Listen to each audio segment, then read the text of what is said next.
Bien, vamos a comenzar entonces con la clase número 5. Esta va a ser la única clase de la semana, porque como tenemos el control, la vamos a tratar de hacer más cortita. Bueno, la clase 5 habla sobre las funciones con valores vectoriales. ¿Ya? ¿Qué es lo que es eso? Ahora lo vamos a ver. En general, los objetivos de hoy es calcular el vector tangente y la curvatura de un espacio, de una curva en el espacio, y además determinar el dominio de una función en varias variables. ¿Ya? ¿Qué es lo que es eso? Ahora lo vamos a ver. La primera parte son puras fórmulas, por lo tanto, tienen que tenerlas anotaditas y cosa que llegado el momento cuando nos toque evaluar esta parte, con las fórmulas ustedes serían capaces de responder todo. Vector tangente.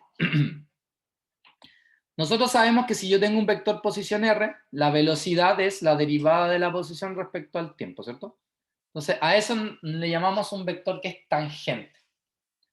Sin embargo, cuando hablamos de un vector tangente unitario, lo que tenemos que hacer, que en este caso es este vector t, tenemos que dividir la velocidad por la norma de la velocidad. Y de esa manera vamos a tener el vector tangente unitario.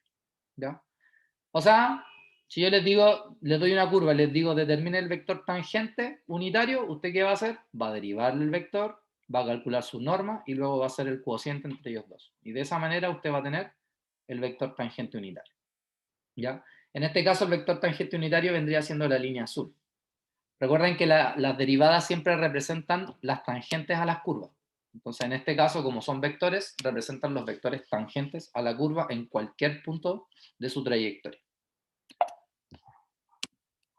Aquí hay un ejemplo. Dice, obtenga el vector tangente unitario a la curva y notan esta curva. 3 coseno ti más 3 seno tj más t cuadrado k. ¿Y cómo determinamos entonces el vector tangente? Primero, ¿qué dijimos? Que teníamos que derivar. Entonces yo sé que la derivada de r, que es dr de t, vendría siendo la velocidad. Entonces acá tenemos 3. ¿Cuál era la derivada del coseno? Menos seno. Por eso aquí queda menos 3 seno ti. Más. Mantenemos el 3 y derivamos el seno. ¿Cuál era la derivada del seno? Coseno. Coseno. Entonces nos quedó 3 coseno j. Más. Y luego, ¿cuál es la derivada de t cuadrado? 2t. ¿Cierto? Por eso quedó 2tk. Ahora determinamos su norma. La norma, recuerden que era el primero al cuadrado. Los cuadrados se comen los menos, así que me va a quedar 9 seno cuadrado de t. Más, aquí no obviamos el i. Lo mismo con el j, obviamos el j y el k. 3 coseno al cuadrado me va a dar 9 coseno cuadrado de t. Y el 2t al cuadrado me queda 4t cuadrado. El 9 seno cuadrado de t más el 9 coseno cuadrado de t me queda 9 solito. Más 4t cuadrado. ¿Alguien me podría decir por qué queda 9 solito? A ver si alguien se lo... Que se factoriza y queda seno más coseno cuadrado. Muy bien, se factoriza por 9, entre ellos dos. Entonces va a quedar seno cuadrado más coseno cuadrado, que es 1. Y por eso quedó el 9 solito. ¿Alguien necesita que explique eso con detalle? ¿No? Perfecto. Entonces ahora usamos la fórmula. El vector tangente unitario es la velocidad dividido por la norma. ¿Eso qué significa? Que cada uno de ellos lo voy a dividir por este valor de la norma.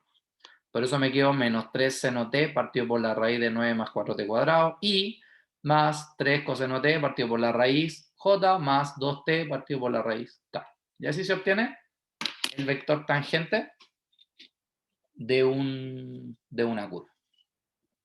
¿Se entiende? ¿Alguna duda?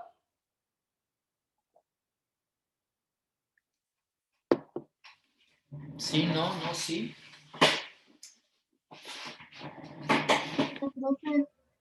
Ok.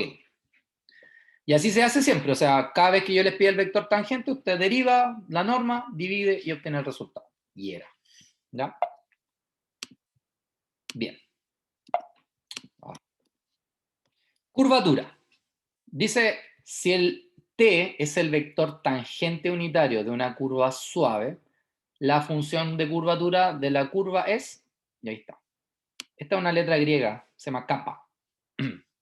y se define la curvatura como el módulo de dt partido en ds. Esa es la definición, pero en realidad la fórmula con la que vamos a trabajar nosotros es esta que está acá. ¿Ya? Entonces, si r de t es una curva suave, entonces la curvatura es, entonces fíjense que tenemos 1 partido por la norma de la velocidad por la norma de dt partido en dt. Esta t era de la tangente y esta t es del parámetro t, digamos. Esta es la fórmula que nosotros vamos a utilizar para determinar las curvaturas de alguna curva cualquiera. ¿Ya? Por ejemplo, acá dice, determina la curvatura de la curva r de t igual a c más t por v. ¿Sí? Y en donde en este caso esta c y esta t son constantes. ¿Sí? Y el v también es constante. Entonces, lo primero que vamos a hacer es encontrar r' de t. Si yo derivo esto, ¿cuál es la derivada de una constante? 0. V es constante, entonces ¿cuál es la derivada de t? 1. Por eso me queda que r' de t es solamente v y nada. ¿Cuál era la fórmula del vector tangente unitario? La fórmula del vector tangente unitario era esta, ¿cierto? V partido por la norma de v. ¿Sí? Pero v, si se dan cuenta, es una constante. Por lo tanto, su norma también es una constante. Eso significa que este cociente me da un vector que es constante siempre. ¿Ya? Si yo derivo esto, ¿qué me va a dar? Si esto es siempre constante. 0. 0. Entonces, si yo voy a la fórmula de la curvatura, entonces tengo 1 partido por la norma de v, que no sé cuánto vale, lo dejo como norma de v, ¿no? Dt a dt me va a dar 0, ¿cierto? Porque como esto es constante, y 0 por algo es 0. Esto, en el plano, representa una línea recta, y la curvatura me dio 0, lo cual es lógico, porque las líneas rectas tienen curvatura. No tienen guatita, son rectas. ¿Sí? Ya, pero ahora vamos con algo más complejo. Dice, determina la curvatura de r de t. Y me dan este R. Entonces recordemos que la curvatura se define como 1 partido por la norma de la velocidad, por la norma de la derivada de la tangente partido en el tiempo, o respecto al tiempo. Entonces primero calculemos v. ¿Cómo se determinaba v? Derivando el r, ¿cierto? Entonces, ¿cómo derivo r? El a es una constante, entonces se mantiene, y la derivada del coseno es menos seno, por eso me queda menos a seno t i. Y aquí la derivada del seno es coseno, por eso me quedó a coseno t j. Y así es como encontré el v. Es el v. Después quiero la norma de v, que es el que está acá. Entonces, ¿qué vamos a hacer? La norma de v dice que es a. ¿Alguien puede visualizar por qué la norma de v es a? Si no lo visualizan, avísenme y lo hago. Porque Seno y coseno al cuadrado. Muy bien. Porque si yo hago la norma de v, sería la raíz de esto, a seno t al cuadrado. Entonces me va a quedar a cuadrado seno cuadrado de t más, ¿cierto? El segundo al cuadrado que me va a dar a cuadrado coseno cuadrado de t. Entonces yo acá puedo factorizar por a cuadrado. Me va a quedar seno cuadrado de t más coseno cuadrado de t, lo cual es 1. Por ende me queda la raíz de a cuadrado. Y la raíz de a cuadrado es simplemente a. Por eso la norma de v es solamente a. ¿Sí? Entonces ya encontramos la primera parte para encontrar la curvatura. Ahora necesito la tangente unitaria. Si ustedes se acuerdan, si ustedes se acuerdan, ahí sí, la tangente unitaria era la velocidad partido por su norma. Entonces es la velocidad que es esta, menos a seno t, y partido por la norma que era a, más a coseno t, coseno t j partido por a. Entonces se simplifican las a y por eso me queda que el tangente unitario es menos seno ti más coseno tj. ¿Sí? ¿Se entiende hasta ahí? Profe, la T mayúscula era la tangente y la minúscula, ¿qué es lo que era? El parámetro t. Ya. Física sería como el tiempo, por decirlo así. Entonces, ahora que tengo t mayúscula, ahora calculo su derivada respecto a t. Ah, ya, pues entonces ahora voy a derivar esto. ¿Cuál era la derivada del seno? Coseno. Por eso me quedó menos coseno ti. ¿Cuál es la derivada del coseno? Menos seno. Por eso me quedó menos seno tj. ¿Qué hago ahora? Determino la norma de esa derivada. Entonces la norma de esto, que sería la raíz de coseno cuadrado más seno cuadrado, que es 1. Entonces en este caso, la norma de la derivada de la tangente respecto a t es 1. Entonces ahora voy a la fórmula de reemplazo. Tengo 1 partido por la norma de la velocidad. ¿Cuánto vale la norma de la velocidad? Vale a por. ¿Cuánto vale la norma de la derivada? 1. Y 1 partido por a por 1 obviamente es 1 partido por a. Entonces la curvatura de esta curva es simplemente la expresión 1 partido por a. ¿Sí?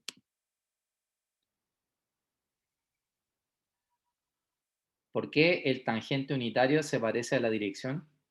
Porque acuérdate que la tangente unitaria es un vector tangente, porque es una derivada. ¿Ya? ¿Y qué son las derivadas? En una función normal, una derivada es la recta tangente a una curva. Y aquí pasa lo mismo. La tangente vendría siendo el vector tangente y que justamente representa la dirección. Por eso, Cristian.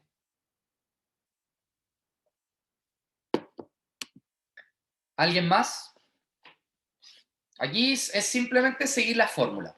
Seguir lo que me van pidiendo.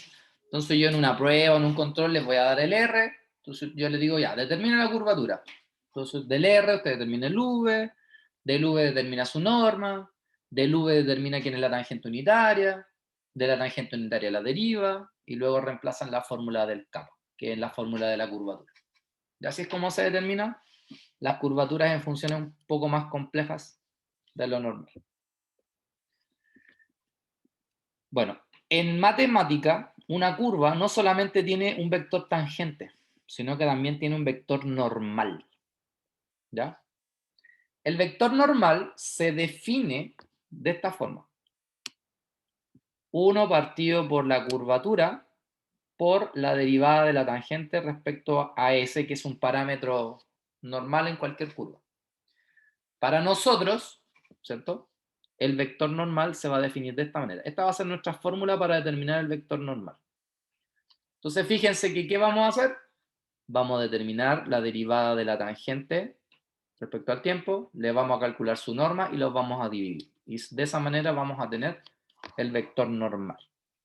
O sea, ¿qué tengo que tener primero? La tangente unitaria. Después de la tangente unitaria la voy a derivar. De esa derivada voy a calcular la norma y luego reemplazo en la fórmula de la norma. Como por ejemplo acá. Dice, obtenga la tangente unitaria y la normal para este movimiento circunferencial. Listo.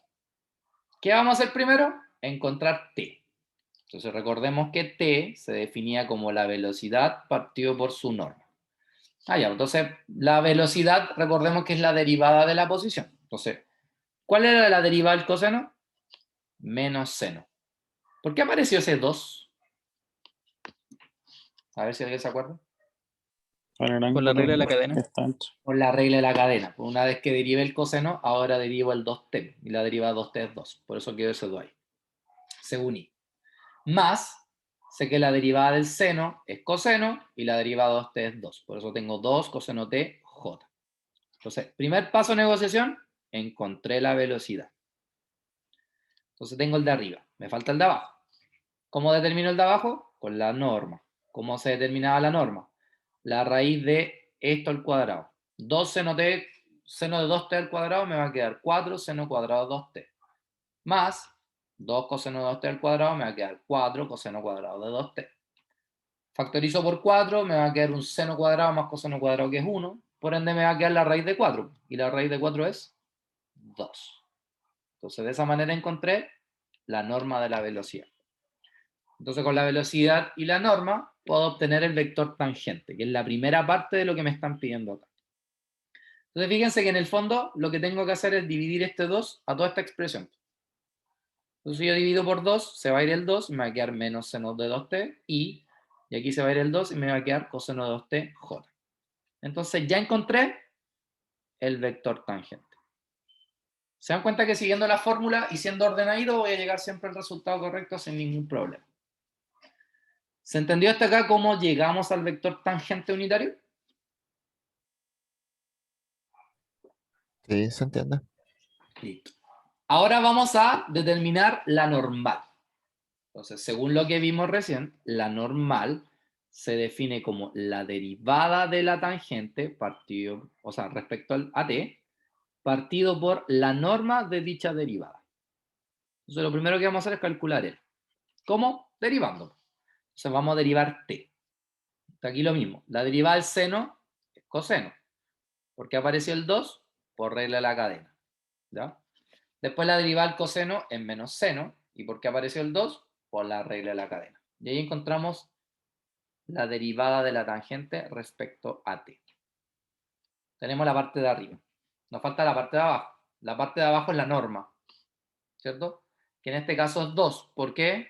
Porque recuerden que esto sería la raíz de 2 al cuadrado es 4, coseno cuadrado de 2t más 2 al cuadrado es 4, seno al cuadrado de 2t, y sabemos que si factorizo por 4 me va a quedar coseno cuadrado más seno cuadrado, que es 1, me queda la raíz de 4 y eso me da 2. Por eso ahí dice que esto vale 2.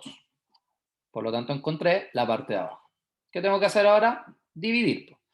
O sea que a esta expresión la tengo que dividir por 2. Eso significa que se va a ir ese 2, por eso me quedó esto, y aquí se va a ir ese 2 y me quedó esto. Y aquí encontré el vector normal.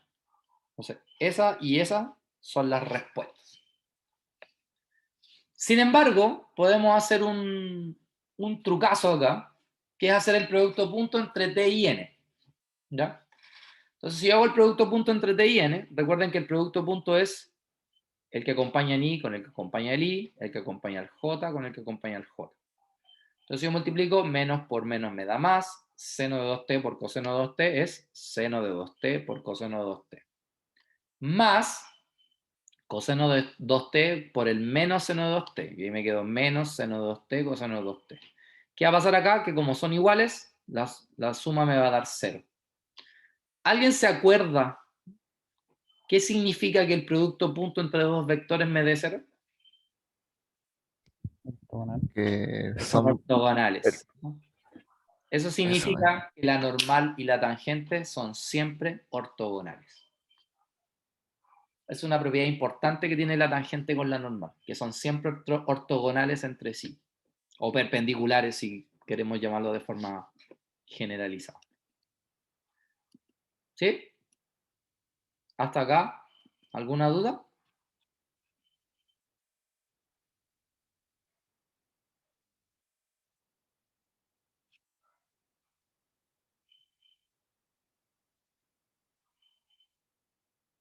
¿Hasta acá? ¿Alguna duda? ¿No? ¿Está todo ok?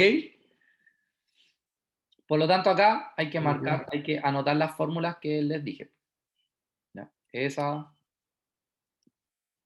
esta y esa. Esas son las fórmulas que tienen que tener anotadas porque son las importantes. Bien. Hasta acá terminamos todo lo que son las funciones vectoriales. O sea, funciones que yo le reemplazo un vector y me da como, o sea, le reemplazo un número, pero me da como resultado un vector. ¿Sí? Esa es la primera parte de la materia. De hecho, acabamos con la primera parte de la unidad 1. Y ahora nos vamos a lanzar con la segunda parte, que es el fuerte de cálculo 3. A partir de ahora en adelante ya es cálculo 3 como tal. ¿Ya? Y esta parte se llama función real en varias variables. ¿Por qué se llama función real en varias variables? Antes, cuando íbamos en cálculo 1, en cálculo 2, yo tenía una función f de x y tenía una expresión analítica, por ejemplo, x cuadrado más 3, ¿cierto? Entonces, yo reemplazaba un número en x y esta expresión me transformaba este número en otro número. Entonces yo podía decir que mi función iba de R en R. O sea, yo reemplazaba un número real y me daba como resultado un número real. ¿Sí? Sin embargo, puede ocurrir, de hecho ocurre, que la mayor parte de las funciones en la naturaleza, en economía o en todas las cosas son funciones de más de una variable. En realidad, una variable es como bien básico, ¿ya? Y en la realidad son muchas más variables que pueden actuar en una función. Como por ejemplo decirle f de x, y. ¿Sí? Pero ¿qué va a pasar? Que f de x, y me va a dar un número como resultado. Entonces, ¿qué pasa? Que en este ejemplo yo estoy reemplazando un par ordenado. Los pares ordenados pertenecen a R2 y me va a dar como resultado un número, o sea, de R2 hasta R. Esta función es una función de dos variables, porque las variables son el X y el Y. Podría ir también de R3 a R, o sea, una función que tiene tres variables y me va a dar como resultado otra variable, una constante, o sea, perdón, un número. ¿Ya? Entonces, ¿cuándo una función es real en varias variables? Cuando tengo una función que yo le reemplazo un vector, pero me da como resultado un número. ¿Ya? Este vector pertenece obviamente a un espacio vectorial, que puede ser R2, R3, R4, R5, R8, R1000, etc. Nosotros generalmente vamos a trabajar con máximo hasta R3, ¿ya? Pero puede ser mucho más elevado. Ejemplos de función en varias variables. Aquí tenemos uno. F de x, y igual a x más y menos 4. ¿Eso qué significa? Que si yo acá tengo un valor y acá tengo otro valor, yo simplemente los reemplazo acá y voy a obtener un número. O sea, de un par ordenado, que es un vector, lo transformé a un número. Aquí tengo otra función en varias variables. F de x, y igual a x cuadrado más y cuadrado. Aquí tengo otra función en varias variables. ¿Cierto? Esta función, ¿cuántas variables tiene? 3. Tres variables. Tres. Y esta es la expresión analítica. Incluso podríamos tener esta función. F de P, T, V, N igual a PV menos NRT. Si esto yo lo igualara a 0, o sea, estaría diciendo, mira, yo estoy buscando todos los cuartetos ordenados que al reemplazar acá me den 0. Y esto, si yo lo despejo, me quedaría esto. ¿Alguien se acuerda qué es esto? ¿Qué ecuación es esa? La fórmula de los gases ideales. La fórmula de los gases ideales. Por lo tanto, yo cualquier función la puedo escribir en funciones varias variables. Por ejemplo, si yo les digo, no sé, pues a ver, V igual a V0 más A por T. Entonces yo ahora les digo que el T, el A y el V0 son variables. Entonces yo puedo decir que V depende del valor de V0, depende del valor de A y depende del valor de T. Y aquí tengo otra función en varias variables.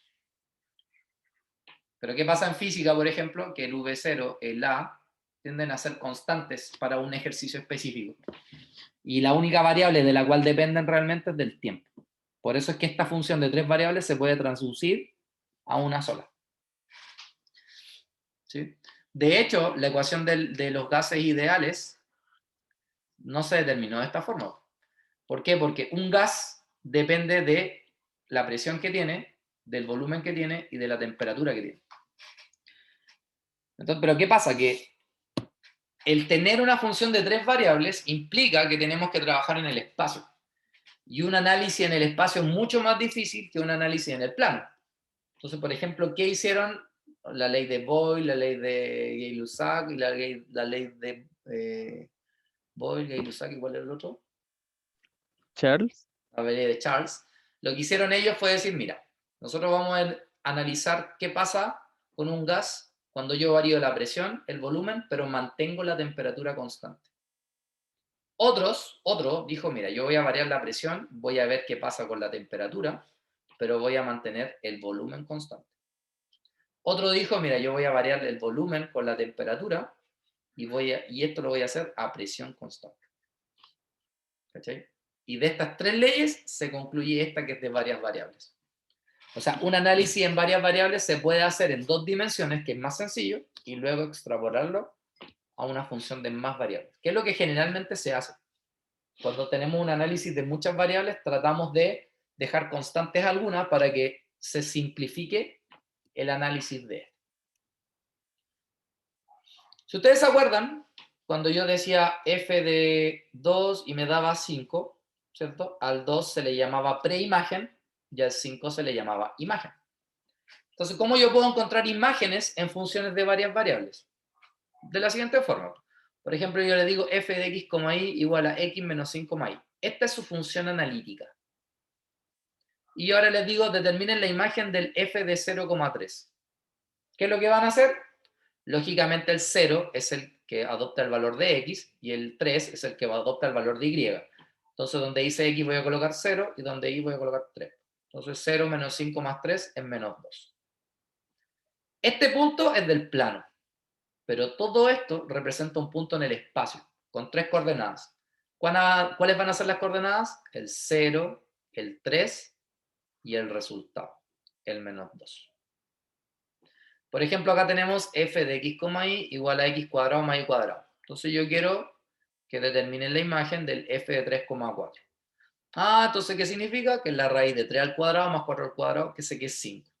Entonces, el punto asociado a esta función es el punto 3,4,5 en el espacio. Si les dijera, por ejemplo, f de x, y, z igual a 1 partido en x más y menos z, entonces, y quiero la imagen de f de 1,2,3, reemplazo. Donde dice x coloco el 1, donde dice y coloco el 2, donde dice z coloco el 3. Entonces, 1 partido en 1 más 2 es 1 tercio, y 1 tercio menos 3 es menos 8 tercios. Por lo tanto, acá tenemos un punto que ya no está en el espacio, que está en un espacio de 4 dimensiones, y a eso se le coloca el 1, el 2, el 3 y el menos 8 tercios. Por ejemplo, esta función es una función que pertenece en total, para graficarla, en R4. ¿Qué pasa acá? F de x, y igual a la raíz de x cuadrado más y cuadrado menos 4. Entonces yo voy a reemplazar el 1 acá. Entonces 1 al cuadrado, voy a reemplazar el 1 acá, 1 al cuadrado. Esto me da 2. 2 menos 4 es C, 2 menos 4 es menos 2. Y mi pregunta es, ¿el menos 2 pertenece a los números reales? ¿La raíz? No No pertenece. pertenece a los números reales, ¿cierto? Eso significa que el menos 1,1 no pertenece al dominio de f. O sea que las funciones, al igual que funciones de unas variables, tienen un dominio. O sea, valores del x del y que puedo adoptar, pero no puedo adoptar todos. ¿Ya? ¿Cómo sé el dominio?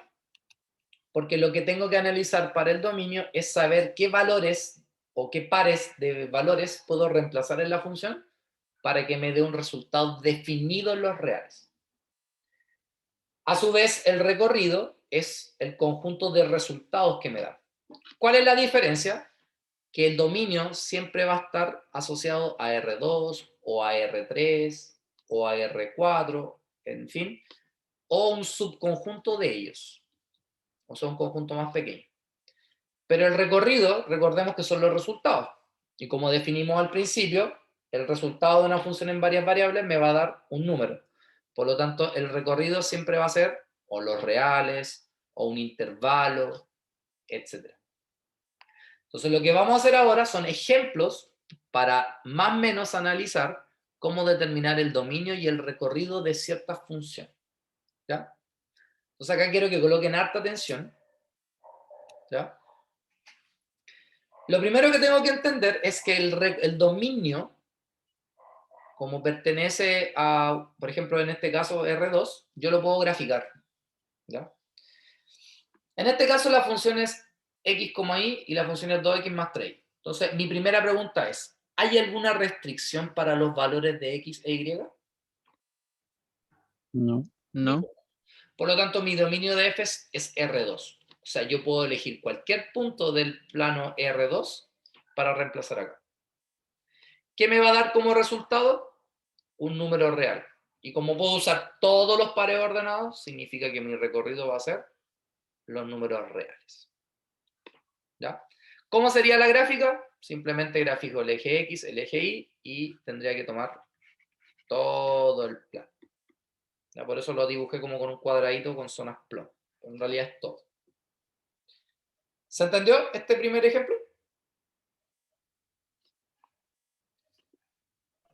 Sí. Sí, sí. Veamos esto. Acá tenemos f de x, y y tenemos y partido por x.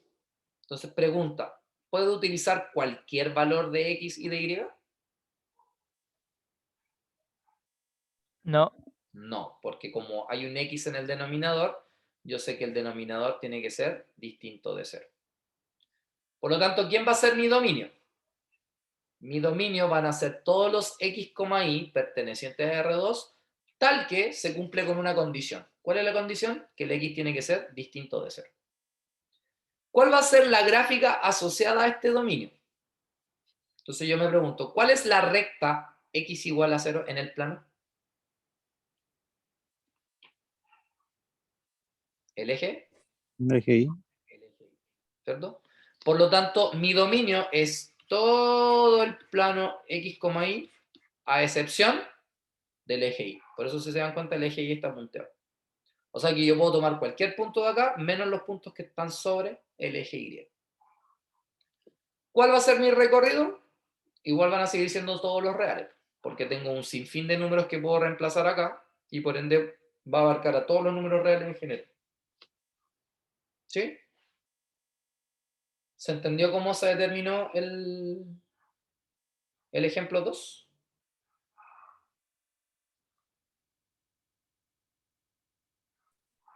Sí, sí se entendió. Ya. Veamos acá. F de x, y igual a x cuadrado más y cuadrado. ¿Hay alguna restricción para el x y para el y?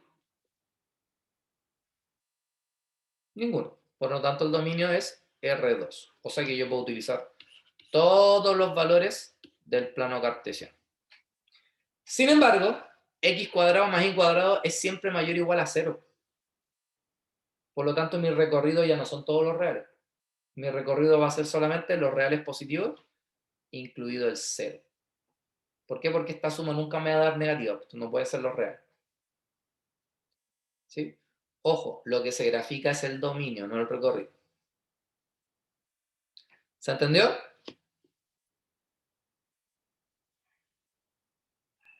Sí, profe. Ya.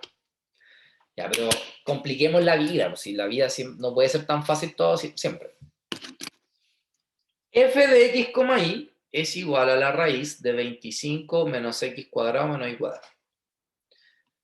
¿Qué condición existe en una raíz para que ésta pertenezca a los números reales? Mayor o igual a 0. ¿Quién tiene que ser mayor o igual a 0? ¿La raíz? No, es la cantidad subrayada. Lo que está dentro de la raíz tiene que ser mayor o igual a 0.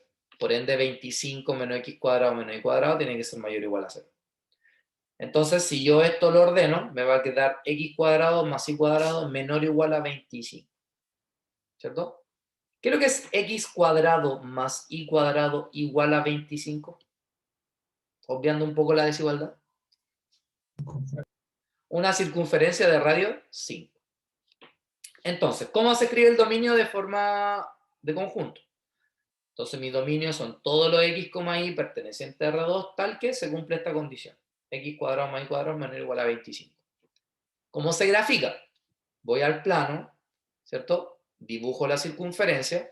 Entonces ahora me pregunto, ¿cuál es la zona asociada a x cuadrado más y cuadrado menor o igual a 25?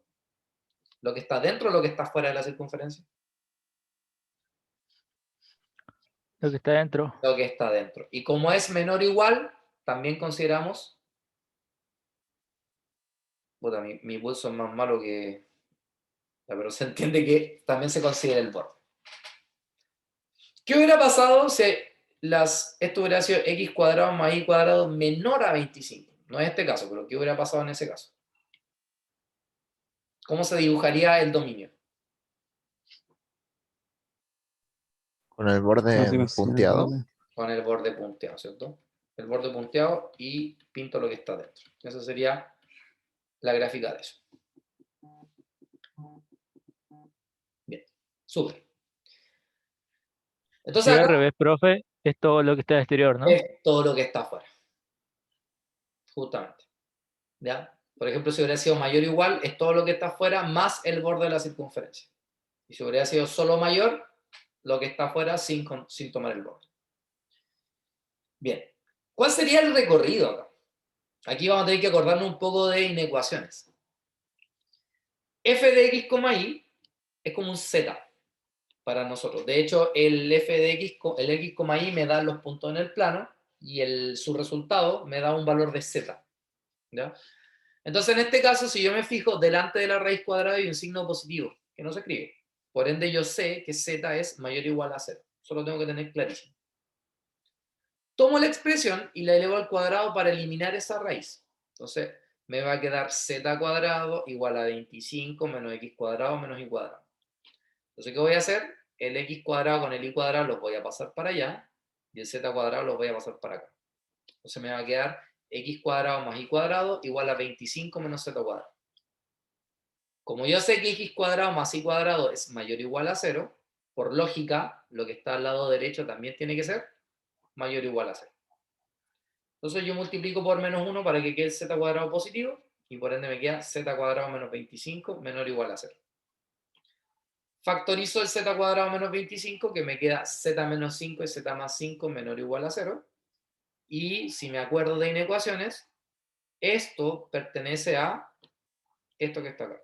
O sea que el z está entre el menos 5 y el 5. No sé si se acuerdan de eso o no se acuerdan de eso. Sí, profe. ¿Sí? Bien. Entonces, este sería mi recorrido en cierta forma, pero tengo que recordar que z era mayor o igual a 0. Por lo tanto, este z del menos 5 al 5 ya no va a ser del menos 5 al 5, va a ser solamente del 0 al 5. Y por ende mi recorrido es el intervalo del 0 al 5 cerrado. De ahí tenemos el recorrido. Y además, el dominio. ¿Se entendió? Sí. ¿Sí? Ya, súper. Veamos acá. Dice f de x, y igual al logaritmo natural de x cuadrado más y. Esta es la función. ¿Ya? Pregunta. ¿Cuál es la condición para que un logaritmo natural pertenezca a los números reales? Que la parte de dentro del paréntesis tiene que ser mayor a 0. Muy bien. O sea, no existe el logaritmo natural de números negativos. ¿Me da negativos? Sí. Pero no existe un logaritmo natural de números negativos, ni tampoco de 0. Entonces, en este caso, para que el logaritmo natural exista, el x cuadrado más y tiene que ser mayor que 0, que es lo que está escrito ahí. Despejo el y, entonces el x cuadrado pasa al otro lado y me queda y mayor que menos x cuadrado. Si me olvido de la desigualdad un ratito y pienso en la igualdad, y igual a menos x cuadrado, eso es una parábola con vértice en el origen y cóncava hacia abajo, ¿cierto? Está triste. Entonces ahí está. Dice que los y es mayor a menos x cuadrado. Por eso es que toda la zona que está afuera de la parábola. Sin embargo, ¿se considera el borde de la parábola? No debería No, considerarse porque eso sería igual 0. porque es solo mayor y no mayor o igual, justamente. Listo. Entonces, por eso el borde de la parábola está punteado. Ahora tenemos el dominio. El dominio se escribe como son todos los valores x, y perteneciente a R2, tal que x cuadrado más y es mayor que 0. O aquí podrían haber escrito en vez de eso, y mayor que menos x cuadrado. Cualquiera de las dos es válida para colocar como condición. Pero ¿cuál va a ser mi recorrido? Pensemos, el logaritmo natural, ¿qué tipo de valores me da como resultado? ¿El logaritmo natural me puede dar positivo? Sí. ¿El logaritmo natural me puede dar negativo? Sí. ¿El logaritmo natural me puede dar 0? Sí. Por lo tanto, el logaritmo natural puede tomar todos los valores reales. Por eso que mis recorridos son todos los números reales. ¿Se entendió? Sí, sí, se entendió bien. ¿Sí? Listo. Como ustedes siempre reclaman que el profe siempre hace ejercicios re fáciles y después la prueba hace puros difíciles, aquí hay un ejercicio peludo. Dice f de x, y igual a la raíz de x cuadrado menos y partido en x cuadrado más y cuadrado menos 16. Entonces, ya sabemos por condición de raíz, ¿cierto? Que lo de adentro tiene que ser mayor o igual a 0. Cuando la función es así de difícil, no les voy a pedir determinar el recorrido, solamente el dominio, ¿ya? Por si acaso. Entonces, vamos a decir que lo que está adentro es mayor o igual a 0. Pregunta, ¿cuándo un cociente es positivo?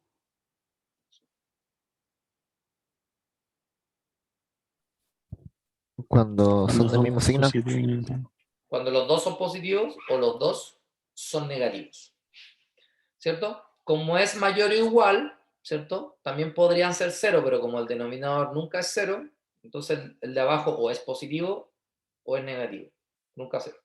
Entonces, una opción es esta, que el de arriba sea mayor o igual a 0 y que el de abajo sea mayor que 0. Fíjense que aquí no le puse el igual porque el denominador no puede ser 0. O la otra opción que tengo es que el de arriba sea menor o igual a 0 y el de abajo sea menor que 0. ¿Cierto?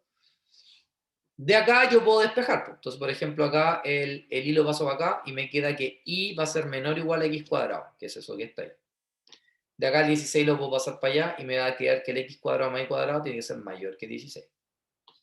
Y aquí va a pasar lo mismo, ¿cierto? Pero con la otra simbología. Entonces, ¿cuál es mi dominio en general? Son todos los x, y pertenecientes a R2, tal que, y escribo la condición que es la que determiné acá arriba.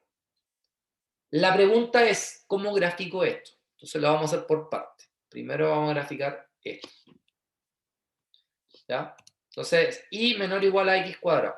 Entonces, y igual a x cuadrado es una parábola con vértice en el origen hacia arriba. Me dicen los menores a él. Los menores es lo que está en la parte de abajo de la parábola, no en la parte de arriba. ¿Ya? Entonces sería todo esto, todo eso. ¿Ya? Luego tenemos x cuadrado más y cuadrado mayor a 16. Entonces, x cuadrado más y cuadrado mayor a 16 viene de una circunferencia con radio 4, y como son los mayores, ¿cierto? Sería todo lo que está fuera de la circunferencia. Sin considerar la circunferencia, por eso está punteado. Como acá es un I, eso significa intersección. Entonces la pregunta es, ¿en qué zona está la intersección? Y justamente la zona de intersección es la zona roja que está acá.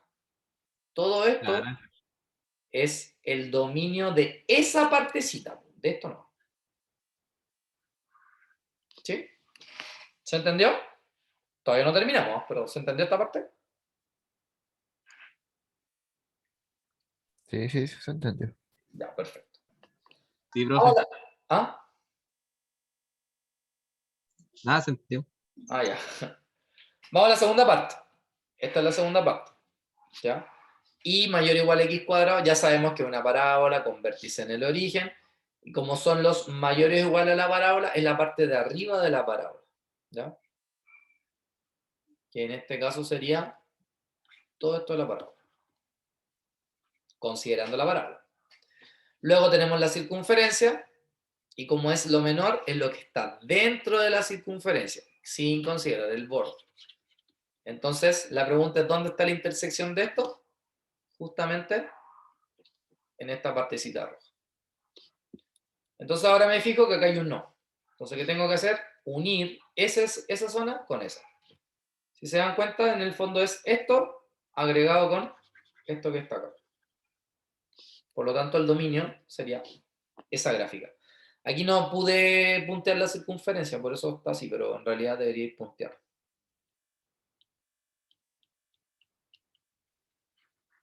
¿Ya? ¿Se entendió cómo se graficó el dominio de esta función? Sí. ¿Sí? Bien. Hasta acá, ¿se entiende cómo se determina el dominio de una función?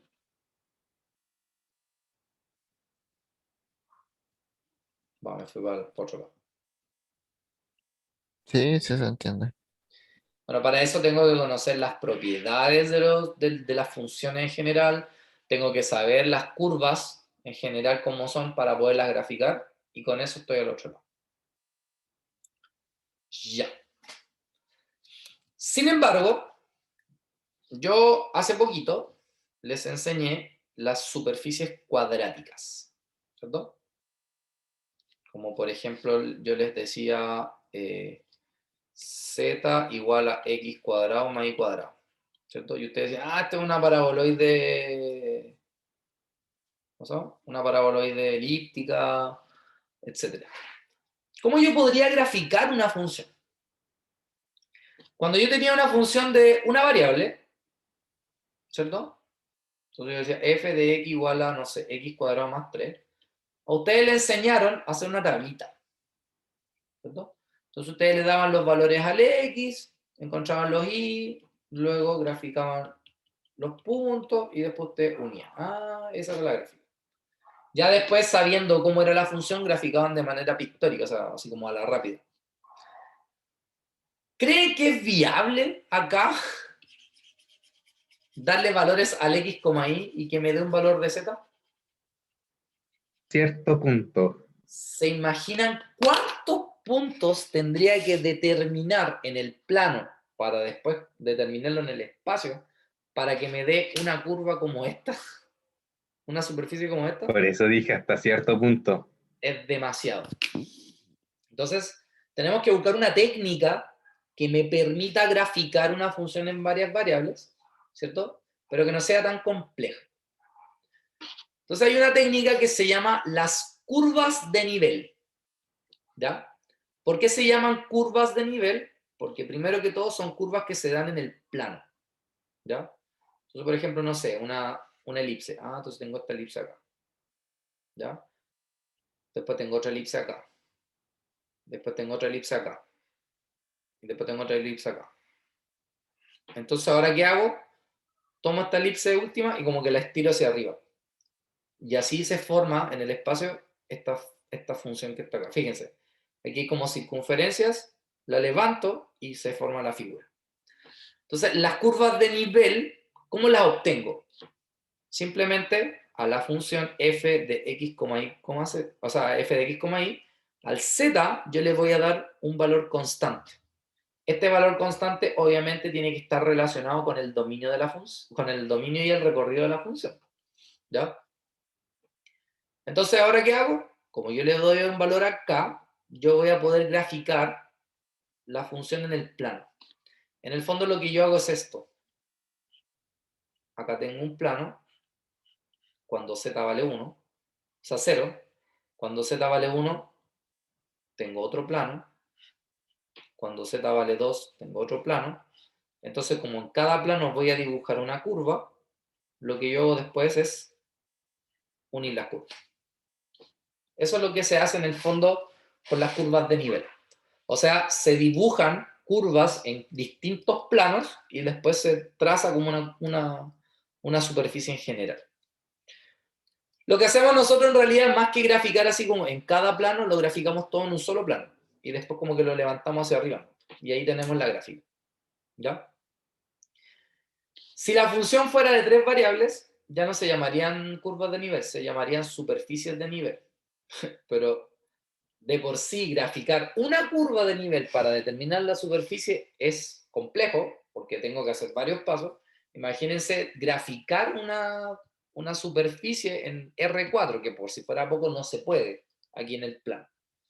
Entonces, en realidad nosotros vamos, para graficar curvas de nivel, solamente vamos a usar funciones de 2 variables, y no más.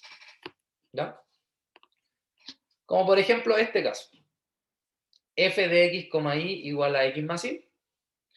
Si el f de x, y es z, en el fondo tengo z igual a x más y. De hecho, si pasara el z para acá, me va a quedar x más y menos z igual a 0. ¿Qué representa esto?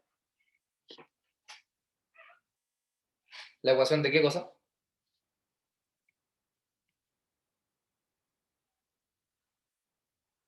¿Qué dice el público? ¿Esta ecuación qué representa? ¿La ecuación de qué cosa? control del viernes.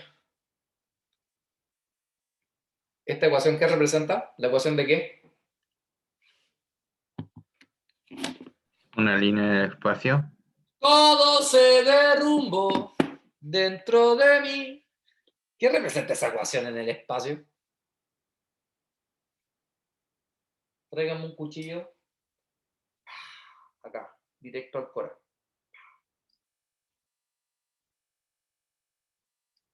¿Qué representa esa ecuación en el espacio?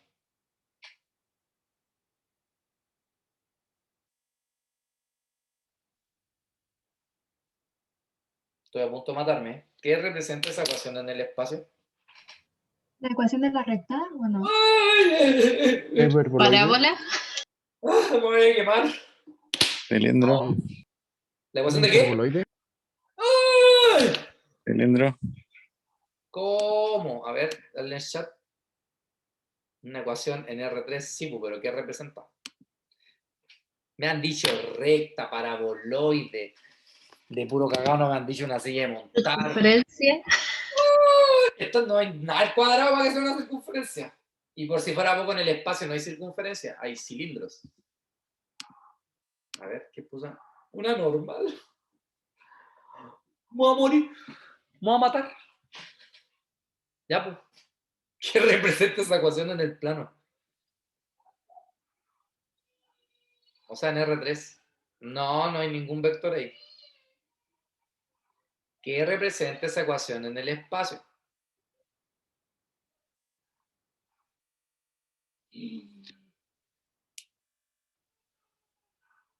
Estoy a punto de morir.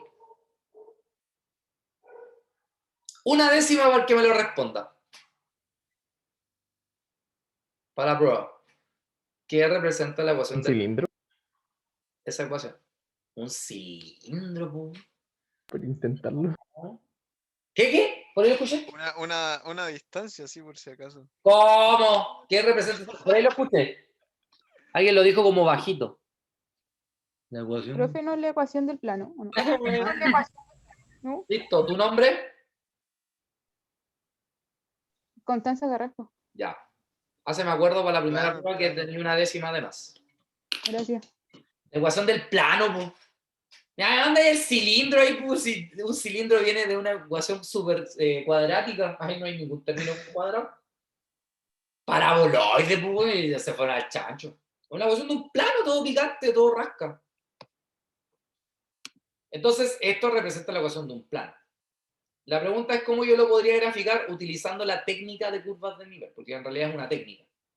Ya, pues, súper sencillo. ¿Qué es lo que vamos a hacer? A la función le vamos a llamar k, como una constante. Como x más y no tiene ninguna restricción, k puede tomar cualquier valor real. Entonces le vamos a asignar valores acá. Por ejemplo, cuando k vale 1. Cuando k vale 1 me va a quedar x más y igual a 0. Que en este caso representa la recta igual a menos x. Entonces yo grafico la recta, que sería esta, que pasa por el origen. Después le doy otro valor, pues ya ahora quiero que valga 1. Profe, ¿qué valor le doy? El que usted quiera. Es como cuando hacían la tabla y le daban cualquier valor al x, aquí pasa lo mismo. El que usted quiera valor de k. Obviamente tiene que ser inteligente y ocupar valores de k accesibles. Entonces cuando k vale 1 te va a quedar x más y igual a 1.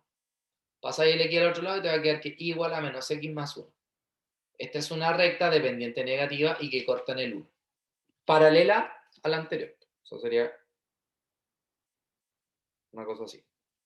Más bonito, sí. Y ahora le voy a dar otro valor. Por valor k igual 2.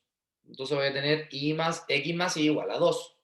Paso el x para el otro lado y me queda igual a menos x más 2. Que sería esta recta que está acá.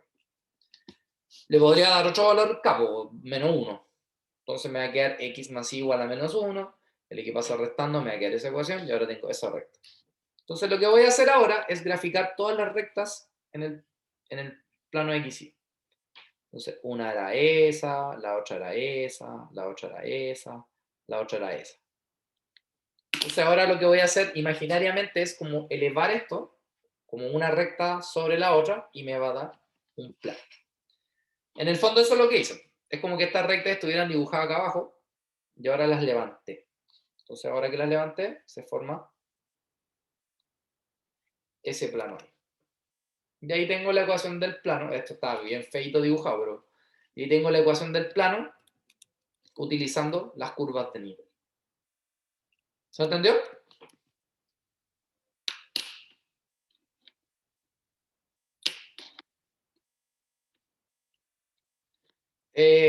Imaginación pura. ¿Ya? Pero así es como se hace. ¿Se entiende? Sí, profe. ¿Sí? Ya. Tenemos, bueno, ahí está graficado en un applet, o sea, en un graficador. Aquí tenemos todas las rectas que le dije, y esto me da esa ecuación del plano. Esta está más bonita si la comparo con esta, pero porque un graficador obviamente es más bonito, más exacto. Ya. Aquí tenemos otra función, x cuadrado más y cuadrado. De hecho, si f es z, voy a tener z igual a x cuadrado más y cuadrado. ¿Qué representa esta ecuación? Si han estudiado para el viernes, ¿saben lo que representa?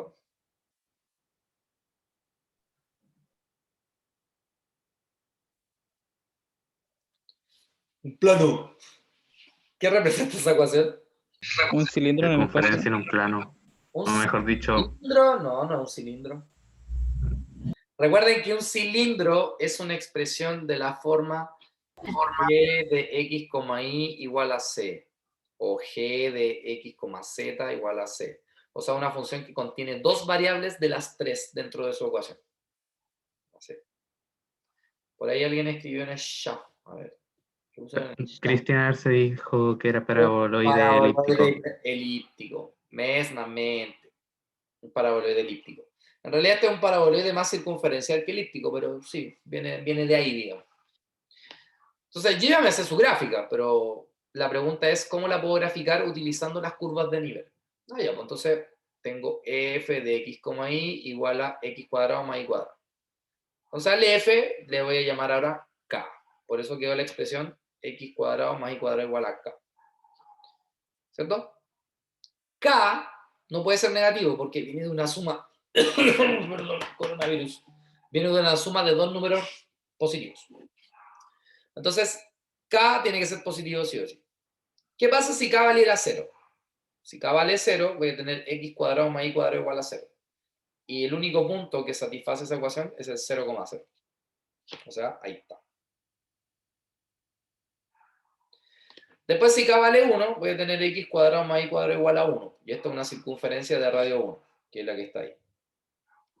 Si K vale 4. Oye, profe, ¿por qué no uso un 2? Porque si ocupo un 2 me va a quedar una circunferencia de radio raíz de 2. Mejor una que me quede algo más exacto, ¿no? Si quieres usar el 2, es tema tuyo. Yo sé cuando K vale 4, entonces tengo la circunferencia de radio 2. Entonces dibujo la circunferencia de radio 2. Cuando K vale 9, me da una circunferencia de radio 3. Ahí está. Entonces acá yo dibujé todas las curvas de nivel. Aquí está. Entonces, ¿qué voy a hacer ahora? Voy a tomar el borde, porque esto empezó a crecer desde el centro hacia afuera. Entonces voy a tomar el borde y lo voy a levantar. ¿Cierto? Entonces ahí el borde lo levanté, llegué hasta acá y me quedó esta figura, que es justamente un paraboloide elíptico. Y es lo que está. ¿Se dan cuenta entonces que el método de las curvas de nivel me permite determinar la gráfica de una función? Simplemente dibujando las curvas, tomo esto y lo levanto. Y así es como tengo la curva en 3D. Ahora, no siempre es tan fácil graficar en 3D. Por lo tanto, si yo les pidiera curvas de nivel en una prueba, solamente les pediría las curvas de nivel y que las grafiquen así. Sin el resultado en 3D. ¿Se entiende?